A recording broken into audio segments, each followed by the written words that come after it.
Hey guys, Chris.dice here. Pretty much this is for the week or bi-weekly of December. Today is the 3rd, 2009, getting close to the holidays. Hopefully everyone had a good Thanksgiving, prepping up for the, Christmas and doing all the shopping and all that bullshit. That's why I really haven't been up here doing what I do. Kind of been booked out traveling HVW, and I'll get more into that here in just a minute.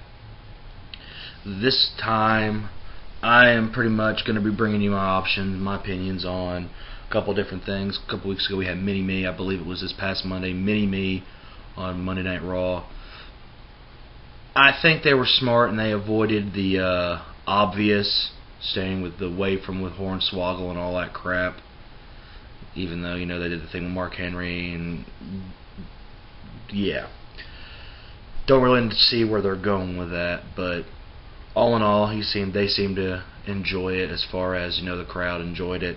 Ratings were, I think, decent for that particular show. That came out on the 1st of the month. Actually, this past Tuesday was the Jeff Hardy DVD.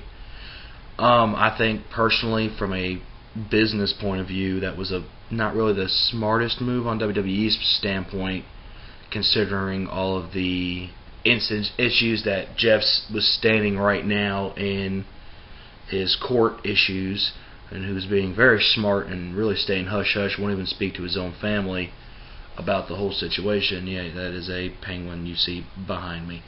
Little penguin blanket. Do I think that it was bright for them to come out and bring this out already?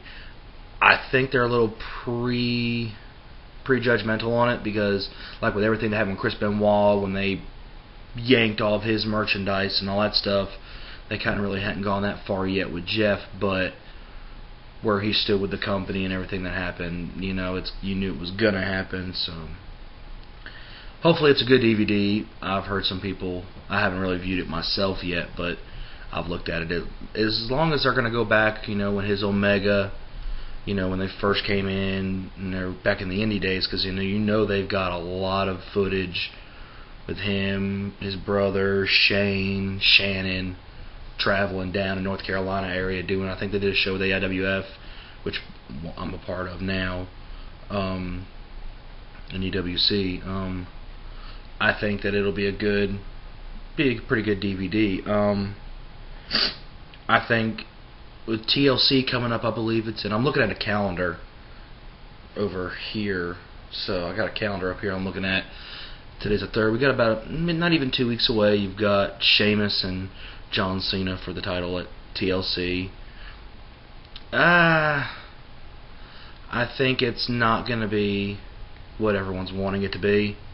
I think it's bullshit that, and I said bullshit, that, Jesse Ventura said it best 2 weeks ago on Raw. He's the paper-made champion. He does everything that they're looking for. He's that paper, he's that mold that McMahon likes. That's why, Jamie Noble, Sheamus, a lot of these guys really hadn't started getting a push here till recently with Sheamus.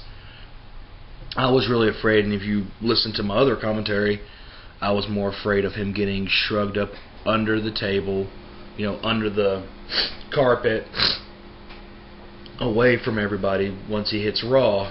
And apparently he's not, and I just think it's kind of crap that John Cena can job out Monday nights for weeks, look like a complete idiot. Then when it comes time to the pay-per-view, he looks super strong, like nothing ever happened. I think that's bad for the business. Pardon me, I'm battling a sinus infection, so it's that time of year. I think it's bad because he'll look, and just not, look like crap for 3 or 4 weeks, and when he gets to the pay-per-view, he looks like Superman and makes the other guy look like a complete idiot, which I think nullifies any angle that they want to do, because it's just like, oh, well, hell, Cena's going to get his ass kicked for these few weeks, go in, he's going to look like a god, and, it's the same repetitious crap. I would like to see Sheamus go over. I know he won't, because they're not going to let a rookie, maybe first year with the company, not even a full year with the company, carry their heavyweight title. It's not going to happen. I mean, he might get he should be the U.S. champion or Intercontinental. That I believe, and I think he'd do really well with it. But they're not going to give him a world title yet.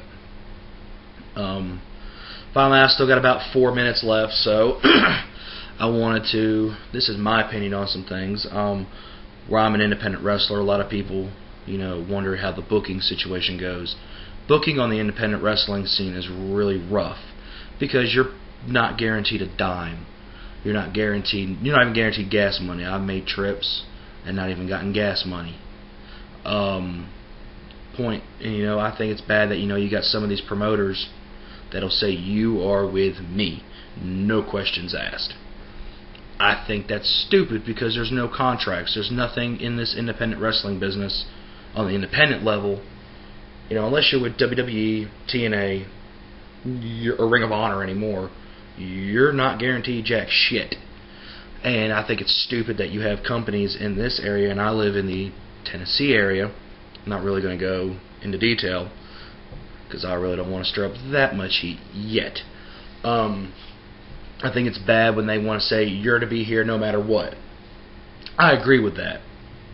If you're running a show and I'm your talent, I'll be there.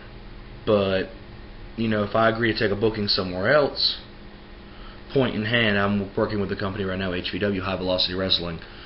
Remember the aiwf, which I'll put a link up here. Should be right about here. I'll put it if it's not there already. aiwfwrestling.net. You can check them out. EWC is my home company. Then HVW is another one I'm affiliated with. We agreed to do Christmas night, Friday, Saturday show. EWC on Christmas night, HVW on Saturday. I get a call, let's see, on the 31st or 30th, whatever this past Sunday was, 30th I think, 29th, 30th, that the Christmas show got moved to the 26th. I've already agreed to take a booking on a big show, end of the year blowout. I'm involved with this. I think, and the promoters there wanted to fuss, complain, bitch and moan about this, and I eventually had to call the other guy and say, listen, I'm not going to be able to be there because of this. I believe that's bad business, but I was stuck in between a rock and a hard place. The reason I say that, bookers, workers, you know what I mean when I say that, if you take bookings, be professional and stay with them. I've been doing this for 10 years. That's the second time I've ever had to change a booking at the last second, and I'm not proud of it. Bookers, make sure that if somebody's already agreed to be somewhere else, hey, your fault. Oh well, you've got to deal with it. I mean, you don't see that with everything else, they're all the big names, but on the independent level, you do see that a lot, man. And I do say this, and I say this 1,000,001 times to anybody who ever watches, to support independent wrestling.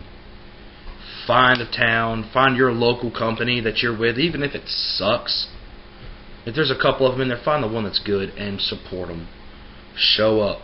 Tell your friends about them, because when people are there, we do better. No questions asked. I mean, I've had some of the best shows in front of 5 people. But I've also, when you have a crowd out there, you want to do more. So, guys, check us out, aiwfwrestling.net. Guys, this is Chris Dice. Hopefully you guys enjoyed it, man. Leave a comment. I think it goes here. Subscriptions over here. I still haven't figured it out. And Fat Pat, what's up to you, boy? I want to give a shout out, man. Hope you had a good holiday. See you guys later.